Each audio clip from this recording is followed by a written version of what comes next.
attendees have got to see them. And I'm very fortunate to be the moderator and to be meeting you people today. So the subject, the topic is storytelling beyond borders. And I think storytelling with dance, theatre, performing arts has been a core factor in bringing people together and playing the most powerful role in keeping our lineage, our ancestral roots, and telling us about history. So we're going to speak to Charlene, and we're going to ask her some questions. And let me give you a bit of a background. I think you can tell us a little bit about yourself. It would be lovely if you could share with the audience. I know that you have ballet as your main form, and you've been in Rocky Mountain Ballet Theatre first, and then Ballet Beyond Borders came together, where there's a lot of transdisciplinary, multidisciplinary work happening in your... But we'd like to hear a little bit about Ballet Beyond Borders before I go into questioning. So we want to get to know you a little bit. Yeah? Yes. Okay. So I was born in Chicago, in the United States, and I had a very classical training as a ballerina and a career in New York as a ballerina and rockette at Radio City Music Hall. Wow. Then I moved back to Chicago, which was my hometown, and worked with the Hubbard Street Dance Company and Lou Conte Dance Studio and the Lyric Opera. And it's in Chicago where I began my choreography career. I was in a feature film in Chicago that took my career to Los Angeles, and in Los Angeles I worked in television and movies for a decade, and then I went from Los Angeles to Montana. And so Montana was a very unlikely destination for an urban girl. I had only been to Montana once while I was working with the Hubbard Street Dance Company, and fell in love with nature and everything about Montana. Everything. The nature, the Native Americans, the cowboys, and speaking about storylines, the inspiration you can draw from that great outdoors. Yeah, so we started with a very small studio with 40 students next to the freight train. And I had no initiative to recreate the Nutcracker or the Swan Lakes. So we decided we would just do contemporary pieces about what inspired us in Montana, but what inspired us today. So that's constantly changing.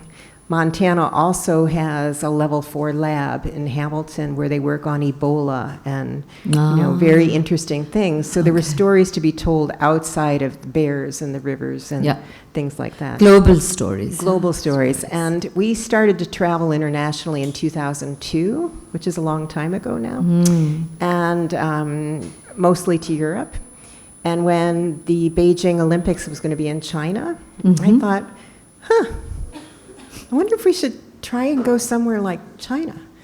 And one of our colleagues said, well, you should talk to Max. I said, well, Max who? Your senator, Max Baucus. He's so in their lobby, all the time. Okay, he's a big fan. So that's how it started for us, is he introduced us to the Chinese ambassador. We took a group of 50 to China for a month, and then we returned many times to China for the Shanghai World Expo, for the Beijing Dance Academy, blah, blah, blah, blah, blah. And as those relationships flourished, and every time we met more and more and more people, wonderful Max Baucus started to invite us on trade missions, which is unheard of, I think. He took me to Colombia, Brazil, and he presented the artist along while he was trying to negotiate helicopter parts and roses and coffee deals and everything. So that, once again, influenced our choreography. Who are we dancing for? Argentina. Oh, we should do a tango. Who are we performing for? The Chinese. Oh, I've got a little girl who can sing. Let's learn the Jasmine Flower song. So it wasn't so much research as much as it was curiosity and connection, and how we could start creating work. And that's one country to one country. Now we're one country to 35 countries. And our dancers are not just the Montana children going. We're from we brought Italy and a lot of Romania. cross-cultural artists as well. Yes, and our dancer, Chrome Glacier Louis, who's with us, I mean, that's our best representation of where we come from, not just from Montana, but from the United States. And so when we get off a plane, I'm very glad to say that, he's here. So I'm good, that's lovely. Thank you so much for sharing that. Can I ask you a question about, so when you're doing the importance of storytelling in your repertoire, how does storytelling in your way connect you to so many different countries that you keep banging into because you're traveling and you're, like you said. So how do you make the connection? So Ballet Beyond Borders, that's another whole, like, how it started. It was by accident through a Viennese, Austria connection that somebody said, how about you be the U.S. representative of us? I said, maybe. We don't do competitions. But we did it. It was very successful, was wonderful, but it was not enough for me here. So I said, we really focus on all the pie pieces. So when people come to our events, like here, there's so many different options. Our dancers have to write an essay. They have to go to the diplomacy conference things. They're highly encouraged to bring what other indigenous dances are from their country. And they start thinking differently. And the whole population attending starts thinking differently because, the biggest financial winner of a prize might be the essay contest. And also the jury knows so much more about the dancers when they write. Sometimes you learn they have nothing to say. And sometimes you learn we can help. We can help this situation. And the child might not have had the training they desired, but the mind is fine. And so the essays, the story, would you say? They're different everywhere we go. So in Cuba, we asked everybody to write about the barrio, their neighborhood that they came from in the world. At this next event, we're asking them to write about their future self in 5 years, which in this time is with the AI coming in. Yeah. But I guess the beauty of it all is every time a few of them stick like glue. If you saw our group even here, they're just in piles. They're sleeping on each other, hugging each other, and it's because it's not just shared values, which is such a thing. It's that we all actually have exactly the same desires, all of us. I mean, whether you're overcoming, cancer, or poverty, or just you can have a perfectly fine, wonderful life too, and need to, participate in helping something else. Absolutely. So it wasn't planned. It just naturally grew. Came together. And people, they find us. We don't actually spend a lot of time recruiting. They find us. And if they write to me more than 10 times, I figure they're on their way. Okay, lovely. And how has your performance been here? Like, you've done some workshops here? The dancers did. The Romanians and Casper. So let's just from your could you share what do you feel? How did it work? The workshop. What was the response like? Can I invite them to actually say, because they taught Alina and Ratu? Even if one comes in and just kind of gives us a bit of feedback, that would be lovely. Yeah. Can we open one of the mics? And they've been with us since the beginning. Yeah, okay. I found them in Vienna, actually. Please introduce yourselves. There we are. We have two panelists now. Please give us input on you did conduct a workshop. Tell them about the classes you taught. Yeah. Hello. Hello. This is Alina and Radu, and they're from Cluj, Romania. Okay, lovely. We are from Transylvania, the place of vampires. Oh, okay. But please don't be afraid. No, we have very little As blood today. Charlene said, we met in 2017, I think, but right at the beginning, and since then we are all together. So, yeah, sometimes, as Charlene said, it came natural. We didn't know about anything, we just came with the flow, and we developed another concept of competition, which is very stereotype in Europe. Like you have that huge competition, everybody's paying a huge amount of fee just to be in the competition, and now the scholarships are not even helping the dancers anymore. And Charlene brought a totally new idea and package of what should we do actually. And then me and Radu went home and we were like thinking that, okay, this is why we felt wrong doing competitions or stereotypes that we said. Mhm. We had the feeling that we need to do something else, and Charlene came us to give us the answer. Yeah, you need to do something else. You need to do something for humanity. You need to do something for your community. You need to have something to say. Exactly, you need to have Yeah. a voice. Is that I the, remember- so that brings us back to the storytelling. Exactly. Okay, so just can you quickly tell us a little bit about the workshop and how did that go? As far as in connection with storytelling, and how would you say that played out here? What was the experience like? Could you just briefly give us some input? Hello, Bianco. So, We will call you on, don't worry. That's okay. so the first diversity for us was that it was full of male dancers. Male dance. Male dancers. In Europe, there is a huge crise, and I think all over the world, it's a huge crise of male dancers. So when we teach in Romania, we have 95% women dancers. So here you found we had all the male Yes. dance. Interesting. And for me, I just love male energy. But here was very different because it's a soft male energy. Oh. And it's an artist male energy.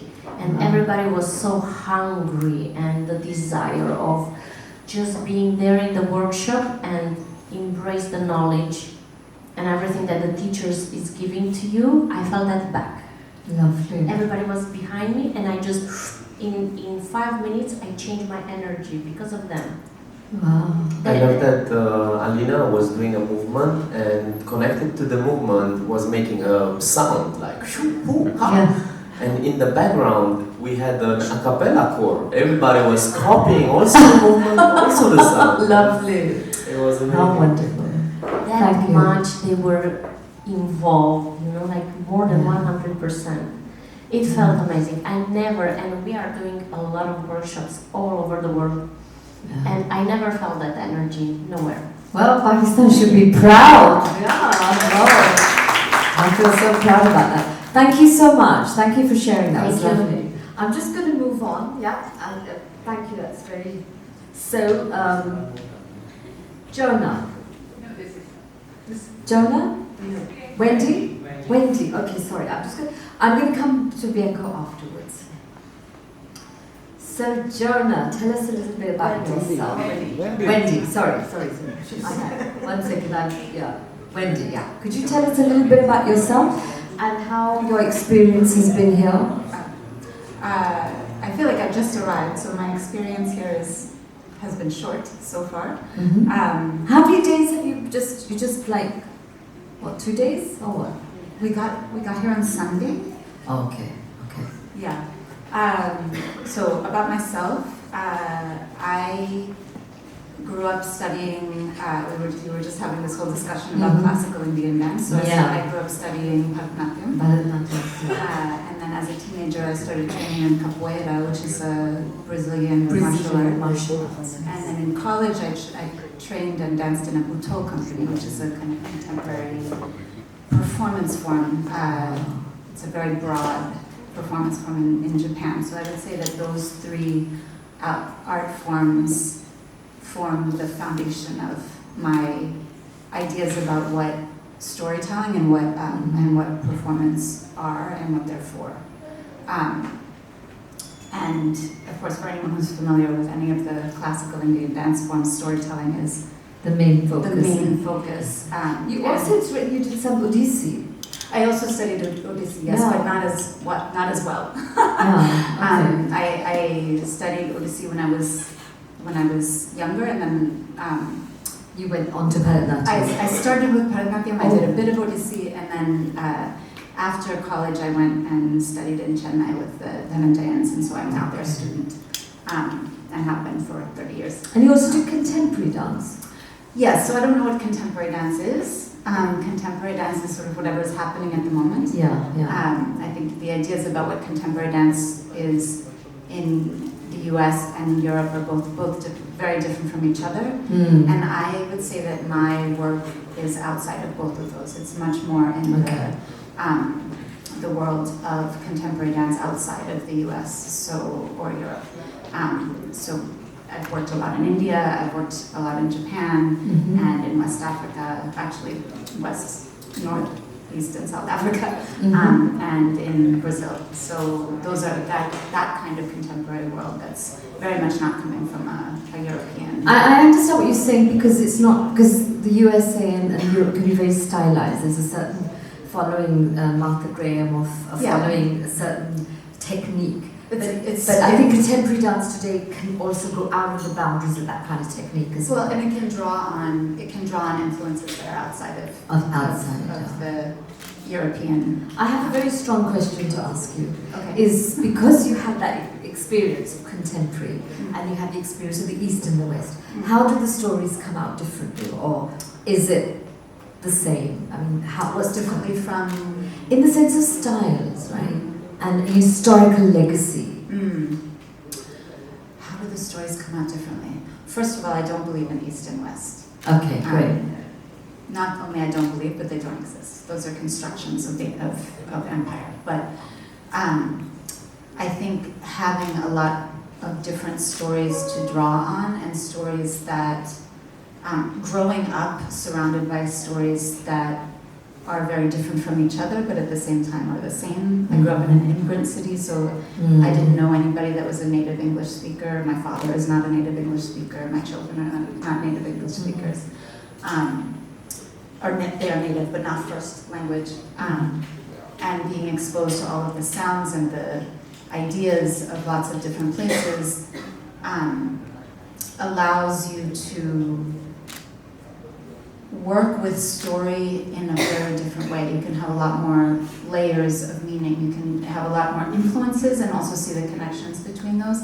See the connections and also see how they contrast with each other and how new meaning comes out of the combination of things. I think that the experience of diaspora, all of the different diasporas, and the confluence and the conflict between diasporas gives birth to new stories, new stories and very old stories coming together. Which, so do you think some wounds and some healing also takes place within storytelling? Oh, without question. I think so. What is the purpose of performance? What is the purpose of dance? It's in my training, in my foundational training, the purpose of dance is to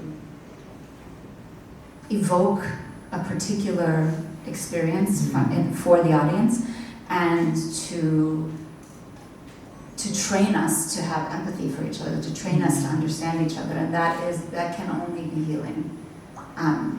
It's the separation that is destructive. It's the not understanding each other that causes trauma. And conflict. That creates a lot of conflict. Exactly. And so dance and theater, but I think when we take out the words, it's even a closer connection. I know that it's neurologically much more, the empathy is exercised much better when you take away the words. I forget where I was going with that. So no, it was beautiful, because I really resonate with what you're saying, because I really believe not in a lot of stuff. surprise. Yeah. So the other thing was that how much of the audience, by us as artists, right? How much do you think the audience is also connected and healing and truth? Because I think there's such universal and global wounds from environment, from so much that's happening in the world, the modern world, and how it's also, whether it's destructive or constructive, where it's constructive, and sometimes it may be looking constructive, but actually it's destructive. So, there's this whole dialogue going on. So how do you think dance and theatre and performing arts can play that role? Because storytelling helps us to feel and to let things out. Yeah. So what's the impact of an audience? How important is it for the audience to also be part of that? There's no other reason to perform Yeah. than for the audience to have that experience. Mm. And as you know, that is the foundational theory of most performance in the world, but most explicitly the South Asian arts are Yeah. extremely explicit about the responsibility of the performer to cause the audience to feel Yeah. a very specific thing. So if they are not feeling that, then we have failed. Yeah, what a beautiful thing. Oh, that's a very powerful thing. Yeah, I really liked that. Because in Pakistan we had a lot of, I'm going to say this because this is the truth, the situation, because I grew up in England, right? And I came back to Pakistan in '82 and we had martial law here. And dance was banned, so we couldn't dance here. So dance was underground. We went through many years of dance being, for 10 years dance was underground. And women were not allowed to dance. So it's a changed narrative now. You see so much dance here, you see so much development. So it was interesting for me to see how religious constructs can impact something like what we're saying, that the audience heals with us when we perform and how we bring the audience in. We've suffered that tremendously in this country. And I think, when you were talking about the hunger for the students when they come in, and there was it's because of that. We've just not had that exposure and that kind of connection to dance here. So having these festivals and the World Culture Festival. Is this the second one, Mami? World Culture? The second one. So you can imagine the impact it's had on this country. I cannot tell you how we are so blessed to have this happening and all of the people here. It's a huge healing for us, even as artists. So I really want to thank you, all of the artists that are here in Pakistan. We really are grateful to have you here. Okay, I'm going to move on to, I know we are a little constrained for time, but thank you so much. I'm going to come back to you all for questions. Bianco, I saw a little bit of your workshop, and I was like, hey man, I want to be part of this. But I had to go for a rehearsal. So tell us, I know that you have street dancing, urban, and you have your traditional. I did a fusion with a Maasai dancer who came here many years, about 15 years ago. Yeah. And when you were doing the warrior thing with it just kind of evoked Yeah. so many memories of that. Can you tell us a little bit about your style? And I think everyone will be loving to hear what when you hear it from the artist's mouth, it's so much more powerful than me giving you a technical explanation. So please share about yourself and your company and dancers. Street Dancers Company is, before, it was a crew of young dancers. Mm-hmm. Just because we was meeting in the streets, talking about how we're hungry, I want to eat, where can we eat. So it was, first time it was difficult because we wanted to improve in our society, like dance can do something. Because in Congo, the problem with arts is they see art in a different way because everything is about politics. So when you are an artist and you talk about the situation, directly you become a problem for them. So when Street Dancers was a crew, beginning with creating those academy of kids, just teaching kids. But later, I had to travel and meeting some different dancers because for me, I was dancer before I became street dancers. Okay. Because I was dancing for my father. My father was a king, and when my father was coming back home, me and my family, with my mom, with my sisters, was just to dance for my father. And then when he's happy, he's giving us gifts, and that's where I became a dancer. Oh wow! And then later, in the moment when I understood, in our country, we don't have studios, we don't have where dancers can expose, where painters can do their things. We don't have enough centers. So it's in the global, is the biggest problem because we don't have a venue where we can sit and talk about dancing. We don't have any place of that. Well, we share the same. We're much better now. Yeah. But we can really share with you. I think Mani can also relate. So thank you for sharing that. Thank you. Yeah. And so for that moment now I decided to do Street Dancers Company. It was after for me to go into Senegal to share different workshop with big dancers. I was meeting different dancers just in the different countries because I love to travel.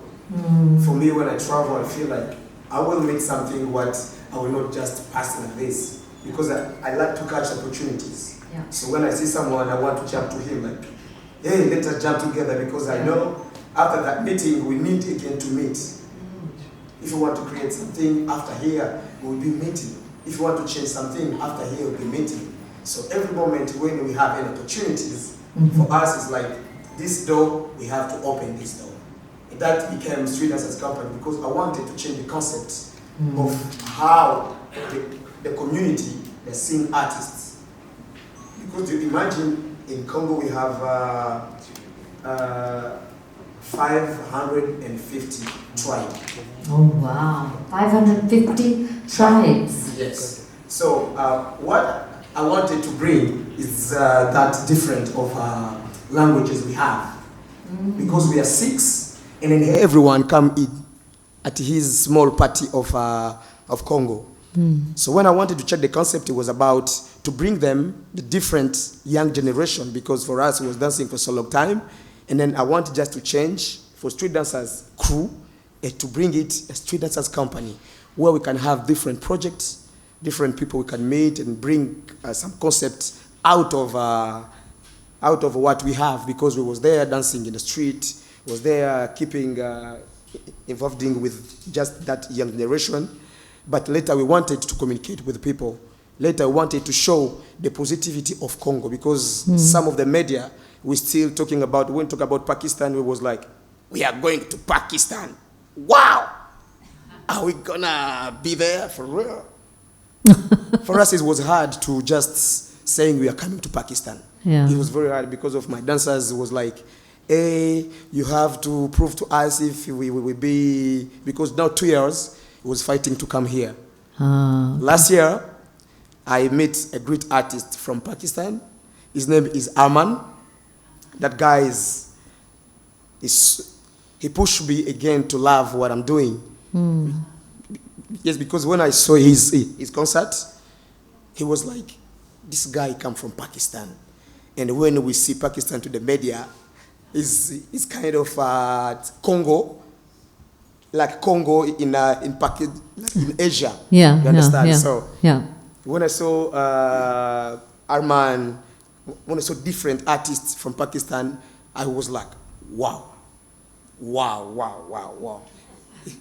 This is crazy. So nice to hear this that. This is crazy. Yeah. And then when we was doing a class, the same thing. For me, I was like, okay, there are so many. The workshop, you're talking about the workshop? Yes. Yeah, there are so many. So many people attended your workshop. Yes. Yeah. There are so many, and I didn't know if we could meet dancers like this. Yeah. It gave me another door to open again, because I like to open doors in my head. When I meet something, it's kind of, I learn something new. Yeah. And I hear, like she said, dancers here, they are so beautiful. They are so beautiful. Their language is kind of, you feel like they have something, but you have to bring it out. Yeah. So that is why in the beginning we was like, everyone was because of that. Because I meet dancers here, they are so good. They love what they see, they love what you, teacher, you bring to them. Yeah. But Like this, I think they're hungry. They're hungry. They're very hungry. And for us too, we are hungry because this is another level. Another level of artists meeting and talking about. For me, I call everyone here an ambassador.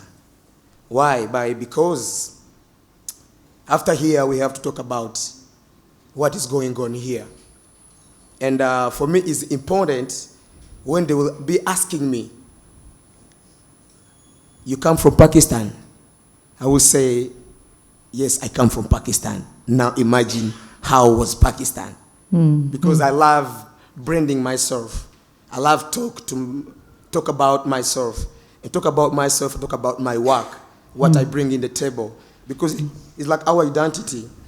We choose to create the negative, like the positive of what people say. Because when we come from Congo, people, they will see you, they will say you just come from Congo, you have you are like this, you have this problem of Preconceived. psychology. Are you saying preconceived ideas? Yes. Yeah. So for us, it's kind of when we meet people, first things we want to show what we have in. Your heart. What we have in, because what we have in is what people want. Yeah. And, so I just wanted to quickly ask you something. So you do street dance, you hip hop and all of that. So how does storytelling, is that a major focus or is it more technical? So the storytelling is a major focus. Of it's yours. because we, like I said, we have to bring something in the table. Like everyone has to bring change. So what are we bringing in? So, and our part of storytelling, we work so much to the memory and identity. And that's Memory and identity. And identity. Okay. And that's what pushes us to have a different movement to work on, like you said, it was working to one movement, the class. Yeah. But that one movement can develop so many things in just one class for us. So we can just cut this and bring this in just one movement. For us, it's about memory. It's about what we was doing before we get here. And then all those process bring us here and build that element of what we are doing right now. And what the way we call our storytelling is focused on identity and memories. Yeah. Okay, thank you so much. Yes. Thank you for sharing that. It was beautiful. Thank you. Thank you. Let's just give a good round of applause. Thank you. It's lovely to have you, and I really enjoyed that. You have to come again, and I will do your workshop. We will be there. We will Okay, be lovely. there. We will be coming Yes. every year. Inshallah. Thank you. So, Jonah. Yes. Hello. Hello. We were waiting for the men to come in, and they came in late. It's Well, okay. excuse me. No, it's okay. It's okay to tease the men. I'm sure they like it. Okay, so Cirque Bizarre, tell us about born in California, theater, acrobat, juggling. Wow, I mean, club, cinema. You've been all around the world. Been clowning, tap dancing. You name it. So much. I mean, this is huge. Tell us, share with the audience. I think everyone would like to hear more about your experience from you and yourself. Well, I was born on a winter day in 19... No. This is storytelling, and thus the storytelling starts. Well, I started as a dancer, as a tap dancer at six years old. Wow. And I went, my whole life I was doing dance and theater. I was doing a lot of musical theater also. So by the time I was at the end of high school, I knew that I wanted to go in that direction. Yeah. And I had a mentor. I was always cast in comedic roles in all of the shows. Even the most serious plays, I was cast in the most lighthearted role, and I couldn't help but, make it more so. The clowning, yeah? Well, theater. Theater, yeah. Okay. But I had a mentor who was a clown with the Pickle Family Circus in the 1970s and 1980s. Wow. And she suggested that I audition for a clown school in San Francisco. There's a circus school there that had a clown program. And so I did. So I auditioned when I was 18. Wow. And I got in, and I spent 2 years at clown school, where I also started juggling. Wow. So I then combined my tap dance skills with the juggling that I was learning. And that was the beginning of my solo act, which I still perform. I was in China a couple of weeks ago doing my tap dance juggling clown act. Awesome. And I was also started doing acrobatics there, and then I joined an acrobatic troupe, and then with some of the people in my clown school, we made a trio, a comedy acrobatic trio. And together we did the 2 years of clown school and then 1 year of an intensive acrobatic training. And then from there we went to France to do a residency. Oh, okay. And we were there for 3 months. We did a show, a presentation at the end of our residency. And the people at the residency were like, oh man, just stay with us. So we were like, we are, Americans in Europe. We're about to overstay our visas. Let's just get out of the Schengen and come back. We can stay another 3 months. Yeah. So we went to London, got arrested. We're detained. Got arrested? Yeah, we were detained for a day, and then let go. And they said if the French want to send you home, they'll do it. And then we went back to France, and they didn't even look at our passports when we went to immigration. So we stayed another 3 months. Wow. And we developed a show, an acrobatic clown show, where we also combined our other skills. And then from there, we continued to I hope this isn't going out broadcast. This is, it's being all recorded. Oh, damn. Well, don't show the French authorities. Anyway. So then we started street performing, and we spent about 5 years street performing, mostly in Europe. Wow. Where we did, on average, about 5 shows a day, 6 days a week. Wow. All over the place. And in doing so, we were really able to refine our clown, because we were always comedy-based. And as we grew older, and as injuries started to happen, we started taking out acrobatic tricks one at a time, and which was fine because over time, it became very clear that we didn't need the acrobatics to make people laugh, which is really what we were after. And we were kind of afraid because we were living by the hat. We would pass the hat at the end of the show, and that's what we were living. That's when you're on the street, right? Yeah, that's what we were living off of. And so we realized that we didn't need the acrobatics to make the same amount of money, or more even. In fact, it all came down to the enjoyment that the audience had. And we also enjoyed it more, just making people laugh instead of risking our lives five shows a day on cobblestones in some busy plaza in Rome or Czech Republic or France or wherever. So and then that I first came to Europe in 2010, and so over time, companies I created fizzled away, and then were recreated or created differently, and then 13 years ago, so it was 2012 around, I had a duo called Chuck and Charlotte, and we were touring mostly on the street, but with a few festivals here and there. And in one of the festivals, they had a problem with accommodation, and so they put us and Remy in the same caravan, and then it rained the entire weekend. So we were stuck in this caravan, small caravan, for the whole weekend with this guy who we didn't know. And we laughed the entire time. Wow. And so then Remy said, come to my home in Marseille, we'll have fun, maybe we can throw a little show together and just hang out. So on our tour, we went to Marseille, and we stayed with Remy, and we just put a little show together, a small cabaret-style show that we presented at the collective that he was living at.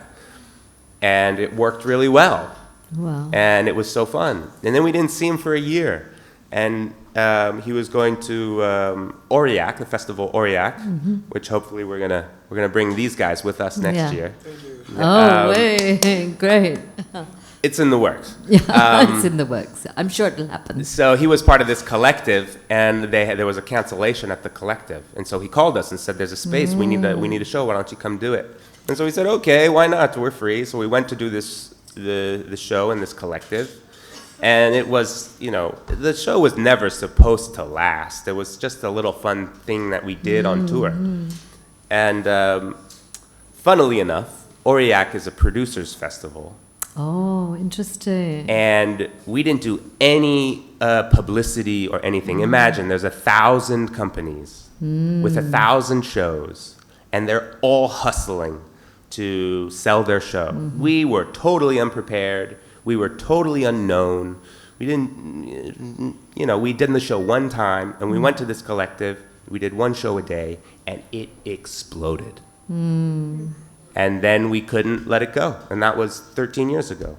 And so here we are. I call that divine intervention. Me I'm too. going to ask, that's different. I'm going to ask you a question, right? So have you experienced your work being interpreted in a way you didn't expect because of a different cultural lens? No. No? No.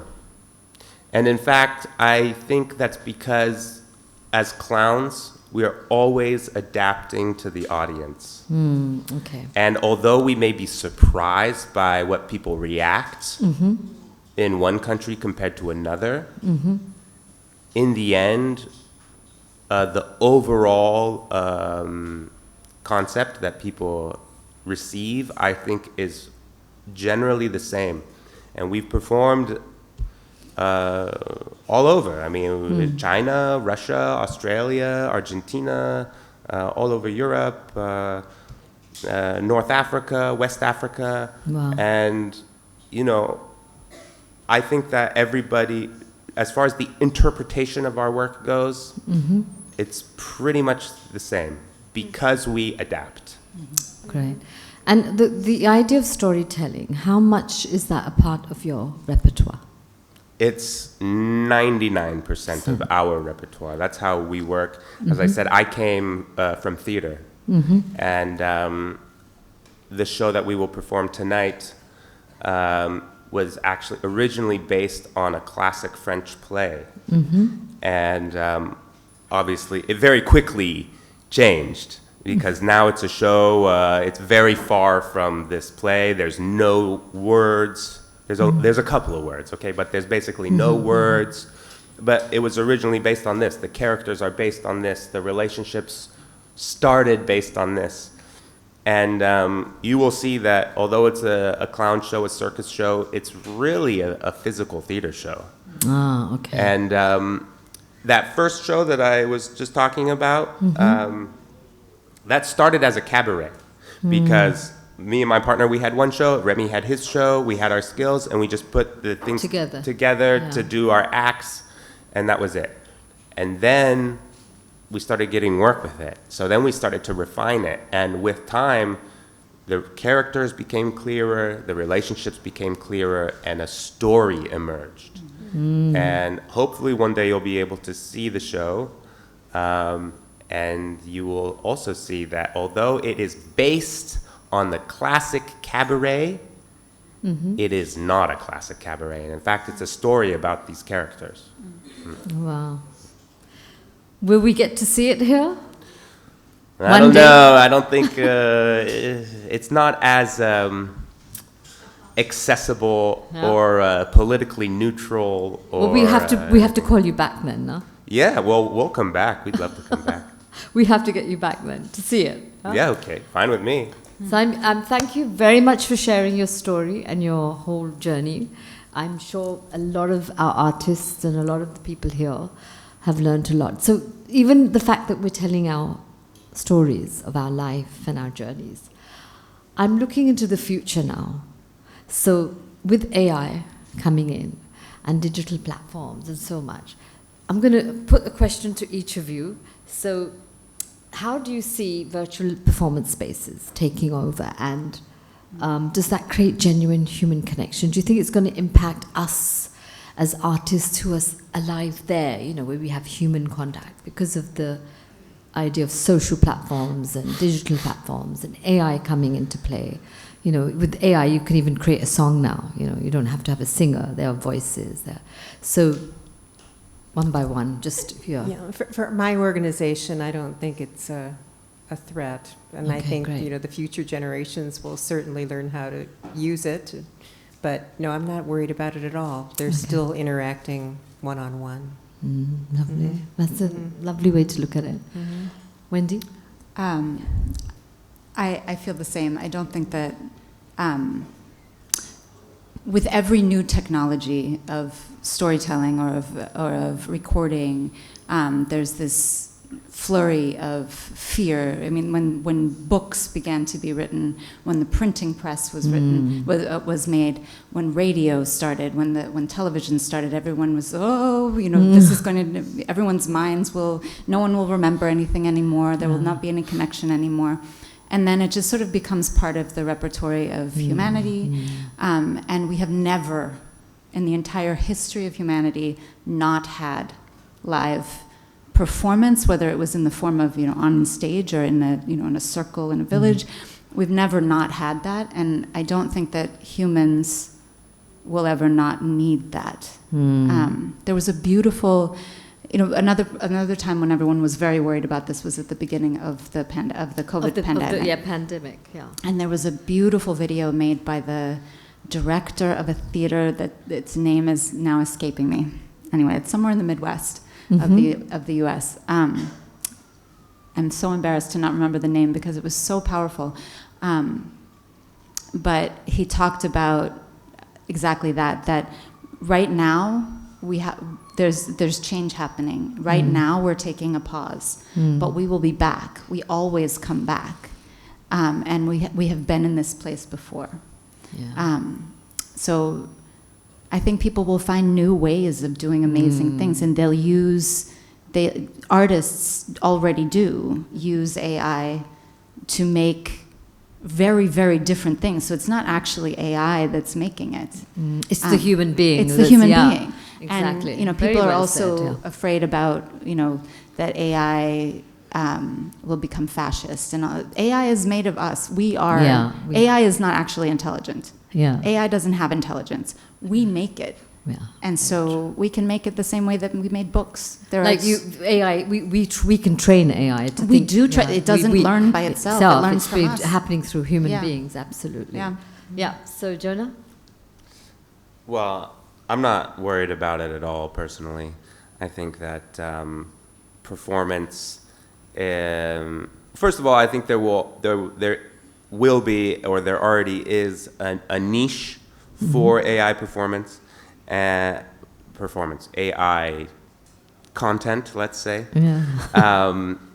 And I think that it can certainly be used as a tool within art, but as far as artists go and performance goes, it will never replace performance. I mean, artists and audience, they need the connection, the human connection, and AI will never replace that. Cannot do that, No. yeah, absolutely. I think I really resonate with the fact that we can take it as a friend rather than an enemy, so that we can just find ways where that connection can never be. There's nothing like the human connection. Yeah. Thank you. Bianco. Yeah. AI. AI, yes. So my point about AI is for us artists, it's about understanding the levels, because it's not bringing a new thing in what we are doing, because we stay natural and there is still AI. So I think we don't have to have we are afraid of it, but it can be a tool, like you said, it can be a tool to use for a moment, because we can't give all the content of AI.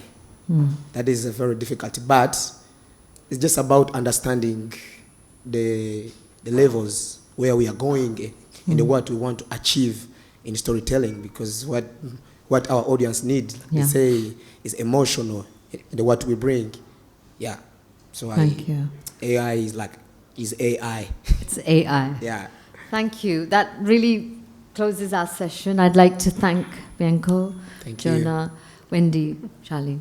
Thank you. It was such a pleasure. Thank you. And I hope the audience. Well, one thing I'd like to open it to the floor. So if anybody would like to ask any of them a question, please. Are you guys open to anyone just wanting to ask something? So any of the students here, please do.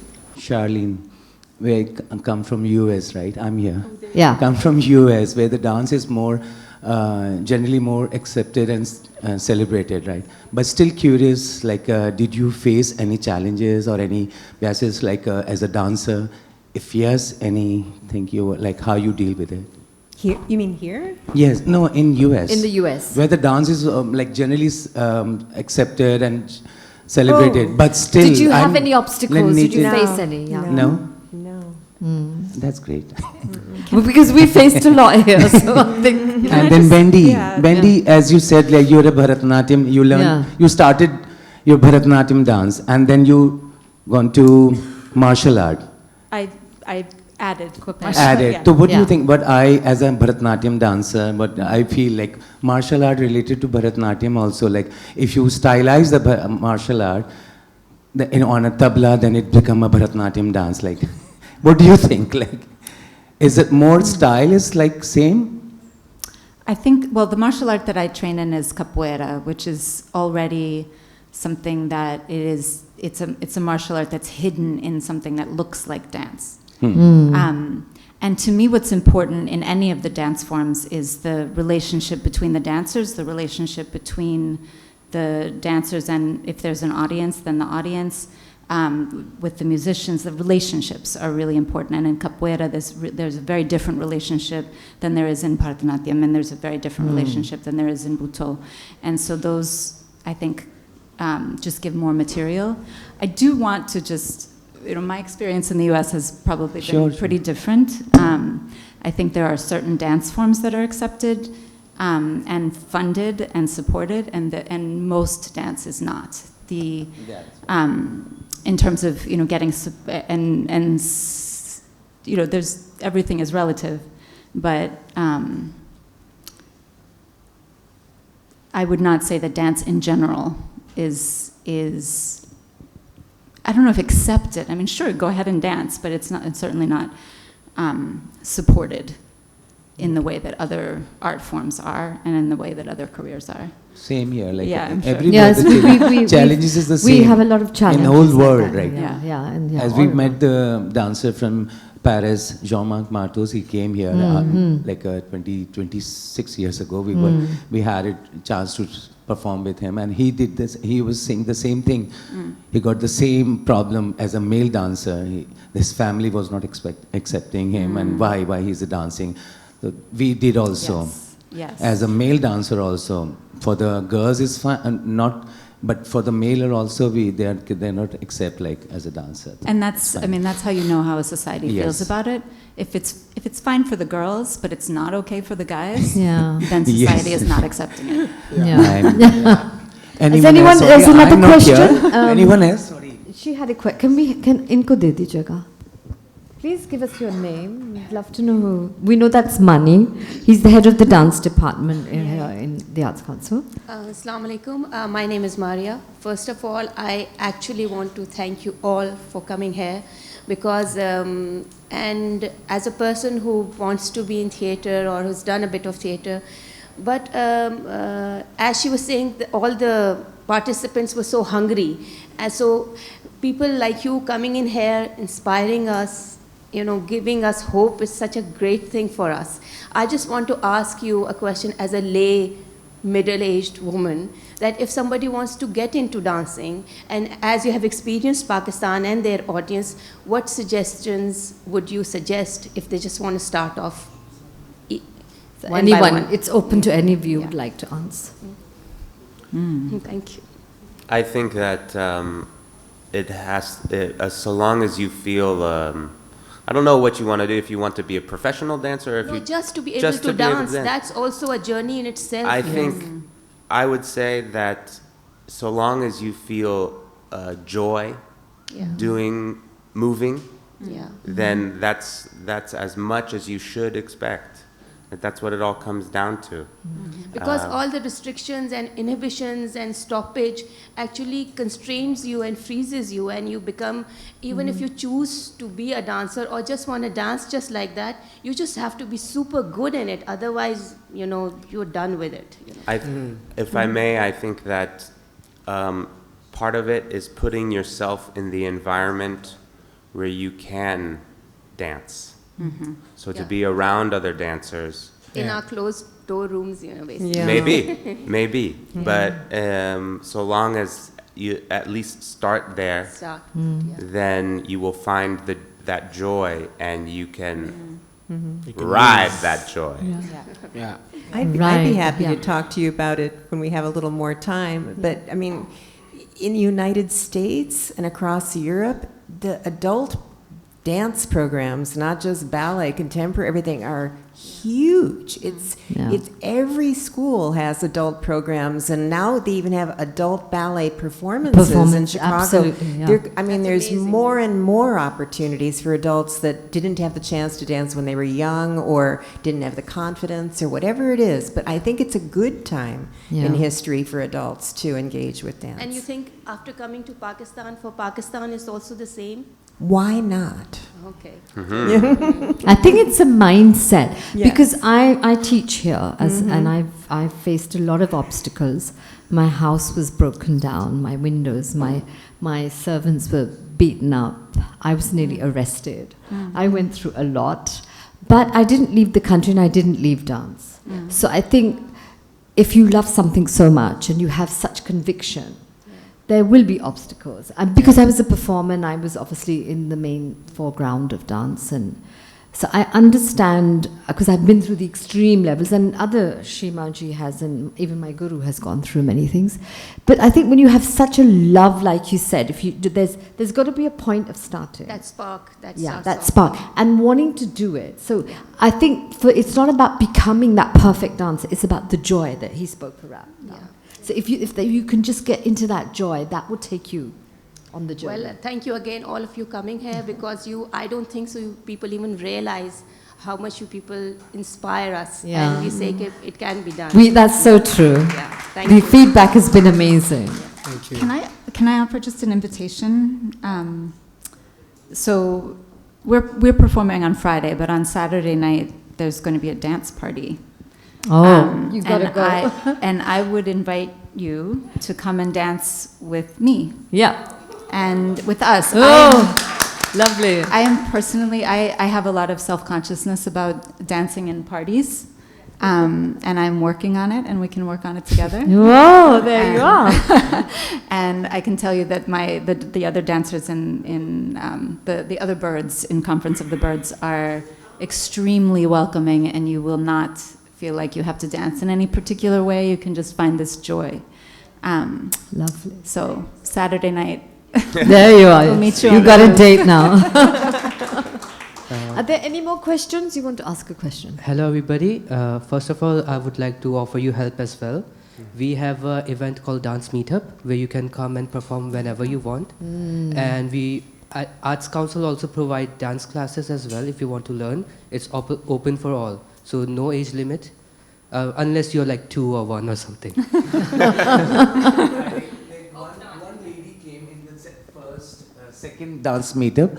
One lady came and she asked, she was wrapping a dupatta on her. She asked me, "Sir, can I dance?" I always there are non-dancers were coming. I invite all the dance meetup every month we do. So she said, "Can I dance?" I said, "Yes." She said, "Is there a video or a picture?" I said, "No." So she said, "I will dance." She started dancing, and such a lovely dance she did, and she jumped. Oh, bhar mein jaye duniya, bhar mein jaye meri family, I dance. So I'm going to translate. She said, "I don't care about my family." I don't care about my family, and I don't care about And she society. danced. She तो started to dance. आप feel ना करें, आप हमारे पास हर महीने आइए, अपनी जो There डांस you की are. फीलिंग है Another निकालें। offer has come. There you are. You want to ask a question? Yeah. Can we give them? Please ask your question. My question is for Wendy. I'm a student here at Arts Council in dance department. So I've studied a plethora of dance forms, but I only I connect with one, primarily. So I wanted to know which one do you connect to, like Udesi, Bharatanatyam, or the other ones? I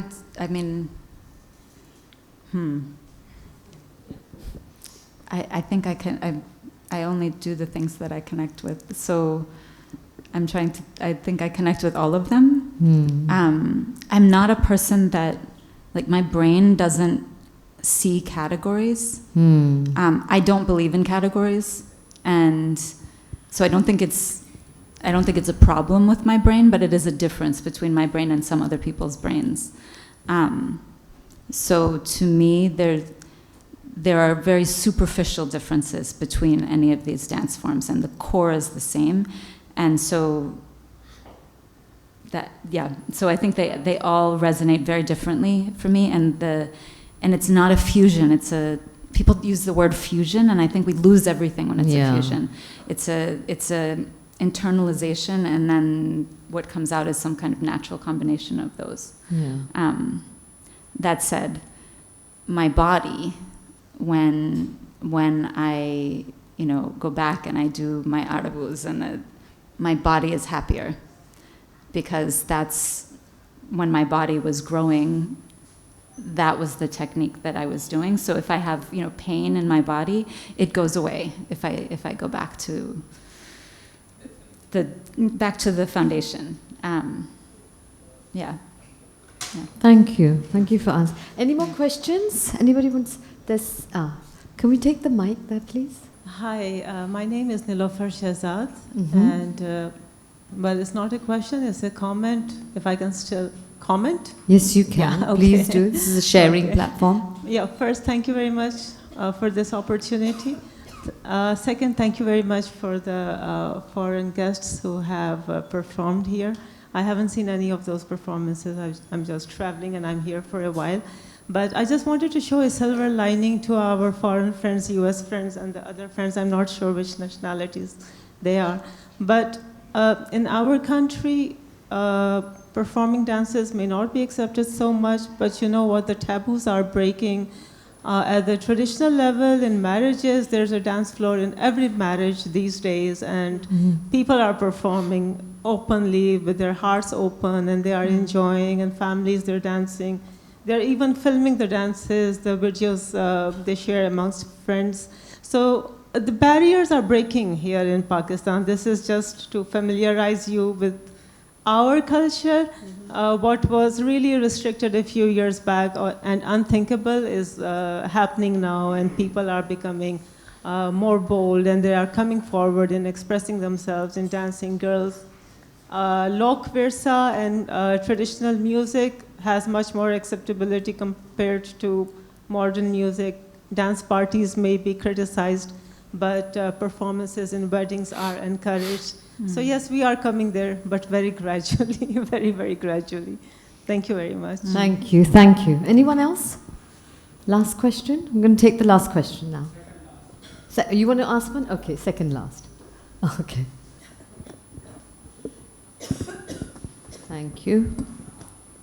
Hello, my name is Bilal, and I have a question for Jonah. Today you have a play, right? Yes. You don't seem scared. When we have a play on the especially final date, I was getting worried and getting scared how I'm gonna do, and you seem so chill. How is it? How do you do it? Well, I think it comes with time. Me, when I do get nervous, it's usually just before going on stage. And I can tell you that I should be right now in the theater fixing my props and my costumes and rehearsing, because we have 2 people replacements in the show here. One hasn't done the show in over a year. The other hasn't done the show in 5 years. And I'm not worried because we're an ensemble, because our philosophy is that we don't go on stage to make ourselves look good. We go on stage to make everybody else look good.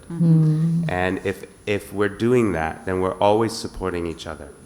Also, we do clown, and clown is based in the moment. So I can be as nervous as I want to be. I can anticipate things, I can try and prepare, but with clown, it's all about being in the moment. And so none of that anticipation helps. But having said that, it also comes from doing thousands of shows. Experience. Yeah. Yeah. Thank you. Can we have the last question now? Yeah. Can you please give your name and then... Hello, study Mashik. Pakhair. My name is Asim Khatak. I'm from Peshawar and now studying in National Academy of Performing Arts. Which is a theatre school, theatre music, yeah. My question is that I belong from Pashtun tribe, Afghan tribe. In our tribe, Khatak tribe, Mamji, Khatak tribe, Khatak dance is a national dance, I think, of Pakistan. So, of Peshawar. So this is up north, okay? It's talking about the northern areas. Huh? Yeah. In our tribe, people say to me that if you have given a punishment to Khatak, so उसे दरख्त से बांध दो. क्या कहते हैं उसे? So tie them to the tree. Yeah, and playing a dhol, उनके सामने ढोल बजाओ.